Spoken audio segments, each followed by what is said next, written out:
Vasara un velosipēds tas nav tikai bērnu prerogatīva. Velosipēdisti ir gan brāļi, māsas, vecāki, vecvecāki. Un es nepārspīlēšu, ka viņi milzīgā skaitā šobrīd ir sastopami uz mūsu ceļiem, mežu, lauku takām un arī pilsētām. Kas mums būtu jāliek aiz auss visiem velobraucējiem, gan mazajiem, gan tikko piesauktajiem ar lielākajiem? Ir tā, ka atkārtošana, acīm redzot, zināšana māte, un vēlreiz ir vērts atgādināt to, ka mums kopš šī gada 1. janvāra ir spēkā jauni ceļu satiksmes noteikumi, kuros ir diezgan būtiski izmainīta arī velosatiksmes kārtība. Pirmais, acīm redzot, ko būtu vērts pieminēt, tas ir velosipēdista atrašanās vietu uz ceļa, un šajos jaunajos noteikumos tas princips, un kas būtu arī jāievēro, ir tāds, ka pirmkārt, ja ir šī velosipēdistiem paredzētā infrastruktūra, tad velosipēdu vadītājiem pa to ir arī jābrauc.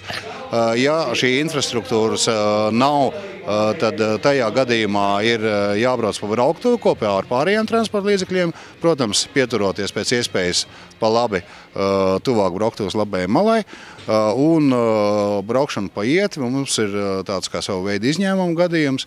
Braukšana pa ietvi ir atļauta tikai tajos gadījumos, ja dēļ apstākļiem, vai tā būtu satiksmes intensitāte, vai laika apstākļi, vai ceļa apstākļi, braukšana pa brauktuvi ir būtiski apgrūtināta vai ir bīstama.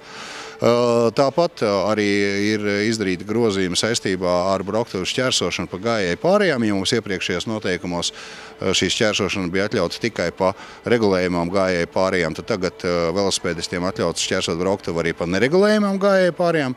Protams, pirms tam nepieciešamības gadījumos samazinot ātrumu, pārliecinoties par drošību, un tad jau šo gājēju pārēju šķērsojot gājēju pārvietošanās ātrumā. Un trešais, ko būtu vērts pieminēt, tas ir kreisais pagrieziens, kā īpaši bīstams manevrs. Ir satiksmes noteikumos vairāki kreisā pagrieziena veikšanas varianti, bet velosipēdistam ir jāizvēlās apstākļiem un satiksmes intensitātei vispiemērotākais un visdrošākais variants. Kā saka, ir divi varianti. Viens nogriezties no ceļa vidus un viens nogriezties braucot taisni. Jā, šie divi varianti ir tātad uz tiem ceļiem, kur satiksme notiek abos virzienos un ir pa vienai braukšanas joslai katrā virzienā, bet ir specifiskāk gadījumi, piemēram, ja labā roka josla aiziet tikai pa labi, tad, protams, ka velosipēdistam, kurš brauc pa kreisi, ir atļauts pārkārtoties uz otro joslu un attiecīgi no šīs joslas veikt šo pagriezienu. Kā arī gadījums, ja, piemēram, ir divas braukšanas joslas katrā virzienā un otrā josla aiziet tikai pa kreisi, tad arī, protams, ka velosipēdistam jānogriež no šīs joslas. Braukšana pa sabiedriskām transporta joslām un braucēji paši jaunāko vecums 10 gadi. Man kaut kā neceļās roka rekomendēt jaunajiem, mazajiem 10-gadīgiem, kas tikko ieguvuši velosipēdas vadītāju tiesības, braukt pa sabiedriskām transporta joslām, kaut gan pēc noteikumiem tas ir atļauts. Jebkurā gadījumā tā velosatiksmes īpatnība, acīm redzot, ir tā, ka vides ir ļoti dažādas. Mēs nevaram salīdzināt Rīgu ar intensīvo satiksmi, ar mazpilsētu vai ar vispār lauku rajoniem.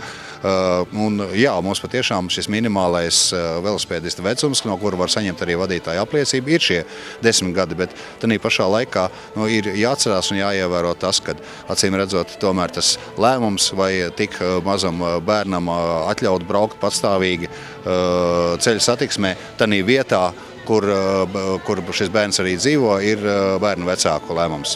Kas ir jāpiemina, protams, arī par šo atrašanās vietu uz ceļu un pa braukšanu pa ietvēm, ir tas, ka gan bērniem līdz 12 gadu vecumam, gan arī gadījumā, ja ģimene bērns brauc kopā, piemēram, ar saviem vecākiem ar velosipēdu, ka viņiem ir atļauta braukšana pa ietvi jebkurā gadījumā. Jāievēro gan ir tas, ka tomēr braucot pa ietvi, tas gājējs ir galvenā persona uz ietves, un viņš nekādā gadījumā viņas nedrīkst traucēt vai apdraudēt.